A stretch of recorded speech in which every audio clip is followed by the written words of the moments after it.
आपको याद होगा एक हरियाणा पब्लिक सर्विस कमीशन नाम की भी एक ऑर्गेनाइजेशन है, वहाँ एक HCS अफसर सेक्रेटरी लगा हुआ था।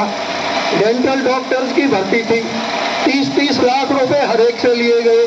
भाई क्या वो एक अंडर सेक्रेटरी या एक HCS, उसकी हिम्मत हो सकती है कैसे इस तरह से लूटे और इस तरह से काम कर सके? नहीं, क्योंकि इसमें सारे चोर थे, सारे मिले हुए थे।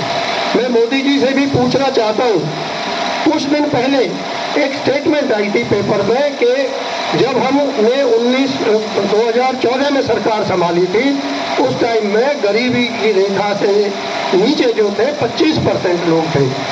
आज 14.9% यानी कि मोटा मोटी 15% रह गए। भाई अगर 15% रह गए तो 21 करोड़ 22 करोड़ ही तो गरीब होंगे।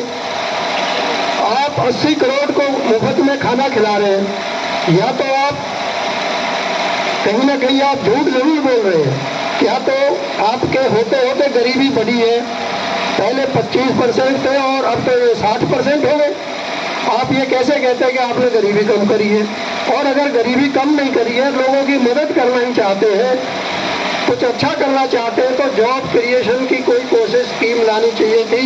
और आप तो यहाँ से, बल्कि हमारे फरीदाबाद से तो जहाँ जहाँ भी जो एवेन्यू थे, जहाँ पर इंडस्ट्रीज, हैवी इंडस्ट्रीज और कुछ लग सकता था, वो सब जमीनें छोड़ छोड़ के भाग रहे हैं। भाग नहीं है बल्कि उन्हें भगाया जा रहा है और उनकी जमीनों पे आप सबको मालूम है कब्जा किया जा रहा है।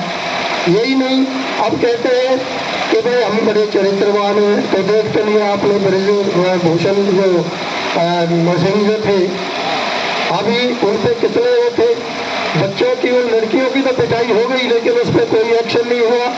इतना ही एक्शन हुआ, उसको टिकट नहीं दी, उसके बेटे को दे दी। ये इनका करप्शन का और ये इनका सुरक्षा, महिला सुरक्षा के ऊपर मैं यही कहूँगा। हरियाणा में एक संदीप नाम का मंत्री था, खेल मंत्री, उस पर क्या एक्शन लिया? उसने भी एक बेचारी महिला कोच के साथ अभद्र व्यवहार किया, उसमें बहुत शोर भी मचाया, किसी ने उसकी नहीं सुनी।